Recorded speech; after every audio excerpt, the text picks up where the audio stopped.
Yes. Let's stay with the AFC West. Raiders at Chiefs. The Raiders have won 5 straight at Kansas City, the second longest streak ever by a visiting team against the Chiefs. Each of the Raiders' last 3 wins have come on a game-winning field goal by Sebastian Janikowski. Thank goodness for him. Right, Catch 32 question from Anthony. Do you think that Brady Quinn under Romeo Crennel will set a spark for Kansas City? Well, if Kansas City is leaning on Brady Quinn for a spark, I don't think it's going to happen. I think the spark still has to come from guys like Jamal Charles, you know, one of the best running backs in the league on defense, being Tamba Hali and Justin Houston. Those are the guys that have to pick up their game. Brady Quinn just has to not mess it up.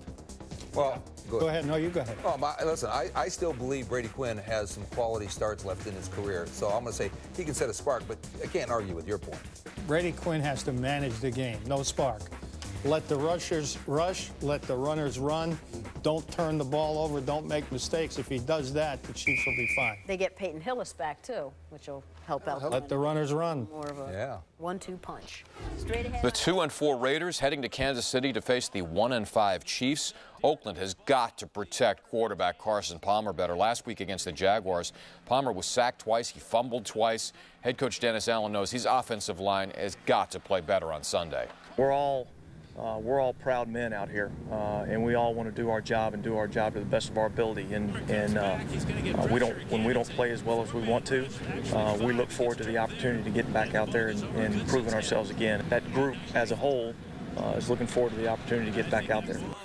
And more insights coming as Sportsnet Central will be at the top of the hour. John Henry Smith is part of it, and I guess we have 2 teams who don't like one another. Again, John Henry. Well, you know, it's funny, when you and I talk, Coles, it's a competition of compliments. But, you know, these football players talk, and it's a war of words. The war of words has begun in advance of Sunday's tilt between the Raiders and the Chiefs. The verbal haymaker, in this case, comes courtesy of KC defensive end Tamba Hali.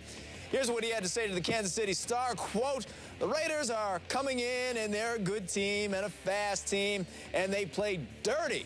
We've got to come out swinging. We've got to be ready for that. The Raiders, they come in, they cheap shot, they hit you. I'm not saying names. It is what it is. Blah, blah, blah. You can see the rest." KC used to be one of the toughest places to play, but since GM Scott Pioli took over, the Chiefs are only 3-7 at home in division games. This season, the Chiefs are only 1-5, 1 game back of the Raiders for last place in the West. Raiders coach Dennis. Week 8 sees the Raiders coming off a home win and trying to take 1 step closer to 500 in visiting Kansas City. By the way, despite their 1 win, the Chiefs have not led any opponent this season in regulation. Dennis Allen today preparing for Sunday's enemy. I think we all understand what they're going through, because we just went through the same things a couple of weeks ago. So we know that they're going to come out ready to play. They'll be emotionally, physically, and mentally ready to play, and we've got to be ready to meet that challenge.